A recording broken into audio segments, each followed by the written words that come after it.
Hello everyone. आज के इस लेक्चर में अपन कनेक्टिव टिश्यू के बारे में पढ़ने वाले हैं। कनेक्टिव टिश्यू नाम से पता चल रहा होगा।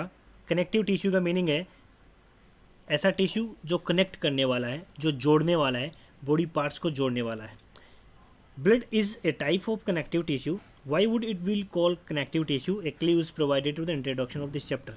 इंट्रोडक्शन में दिया गया, अपन इसके बारे में डिस्कस कर चुके कि ये बॉडी पार्ट्स को कनेक्ट करता है, जोड़ने में हेल्प करता है। The cells of connective tissue are loosely spaced, यानी कनेक्टिव टिश्यू की जो सेल्स होंगी वो लूजली स्पेस्ड होगी, यानी इनके बीच में क्या होगा, स्पेस होगा।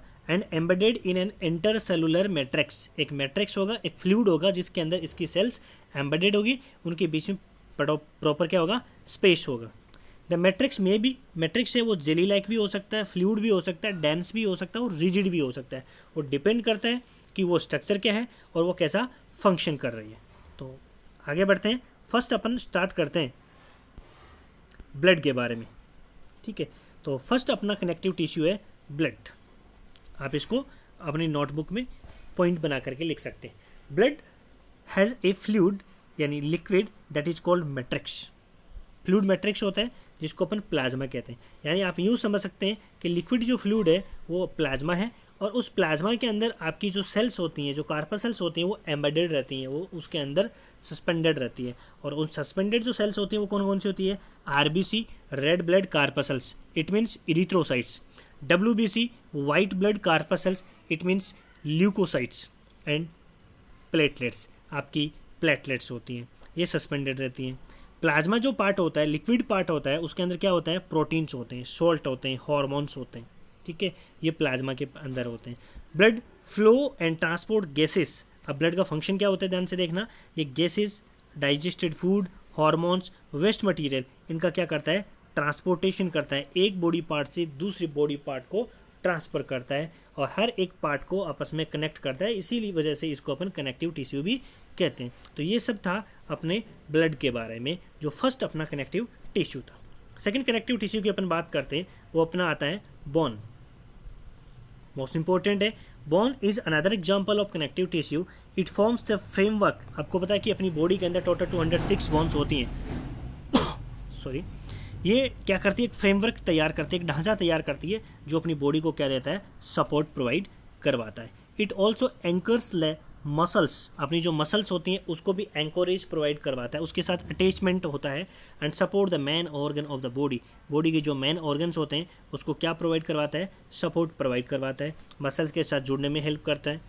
ये आपकी जो बोन होती हैं वो स्ट्रॉन्ग होती हैं और नॉन फ्लैक्सीबल टिश्यू होता है, यानी फ्लैक्सीबिलिटी इसकी बहुत कम होती है, स्ट्रॉन्ग होता है, ठीक है।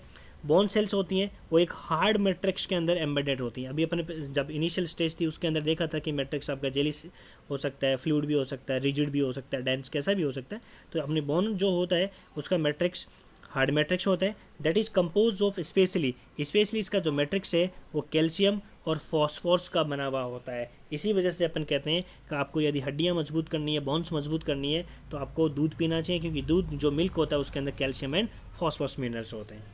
क्लियर है? आगे बढ़ते हैं। बोन के बाद अब बात करेंगे बोन और मसल्स को अटैच करने वाले कुछ अनदर जो कनेक्टिव टिश्यूज होते हैं उनकी बात करें। उनमें अपन दो स्टडी करेंगे, एक अपन लिगामेंट पढ़ेंगे, एक अपन टेंडम पढ़ेंगे। 1 मिनट। ये मैंने एक फॉर्मूला लिखा है, एक ट्रिक लिखी है, बहुत ही अच्छी ट्रिक है, इसको आप इजीली लर्न कर सकते हैं। क्या है? यहाँ एल का मतलब लिगामेंट है और टी का मतलब टेंडन है, ठीक है।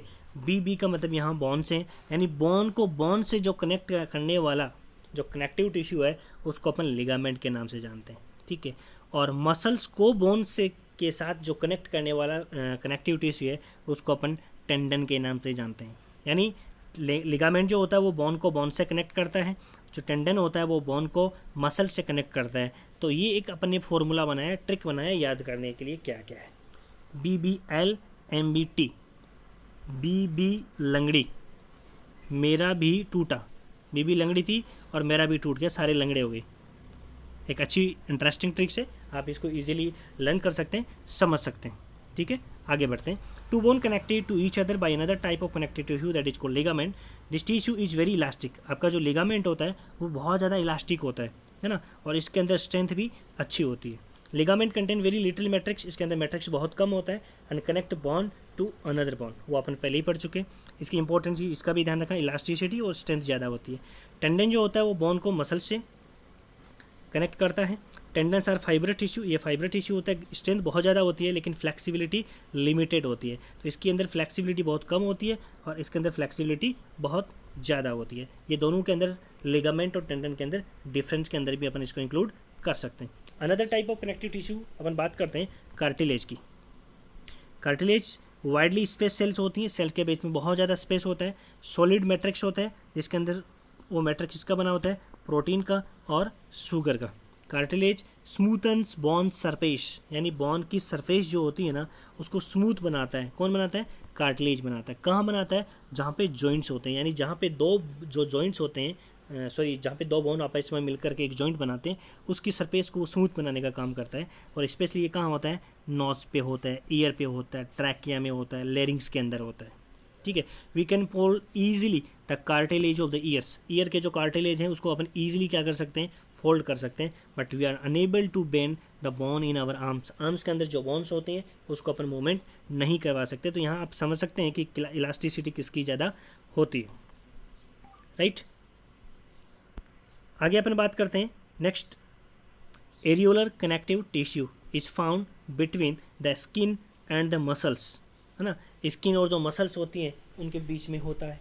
ठीक है, around blood vessels, blood vessels के चारों तरफ होता है, नर्व के चारों तरफ होता है, बोन मेरो के अंदर होता है ना। यहाँ पे एरियोलर नाम वर्ड्स डिनोट कर रहा है, एरियोलर है ना, airs, it fill the space inside the organs, organ के अंदर जो ओपन स्पेस होता है उसको फिलअप करने में ये हेल्प करता है, इंटरनल ऑर्गन्स को सपोर्ट करता है और help in the repair of tissue, tissue की रिपेयरिंग में हेल्प करता है।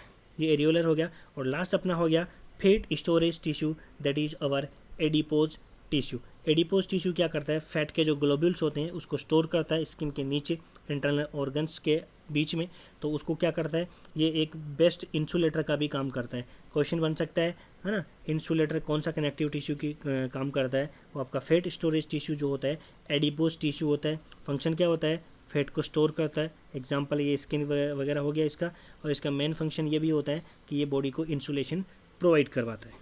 तो ये था अपना लेक्चर किसके बारे में, कनेक्टिव टिश्यू के बारे में। नेक्स्ट लेक्चर में अपन स्टडी करेंगे मस्कुलर टिश्यू। ठीक है, अच्छी से अपने ट्रिक बताइए, ध्यान से सुने, पढ़ें, लिखें, पॉइंट नोट्स बनाएं, अपने सेल्फ नोट्स बनाओगे तभी अच्छे से क्लियर हो जाएगी। हाँ, हो सके तो अपने नियर बाई जो फ्रेंड्स हैं, नियर एंड डियर हैं, उसको शेयर करना नहीं भूलें। थैंक यू, जय हिंद, जय भारत।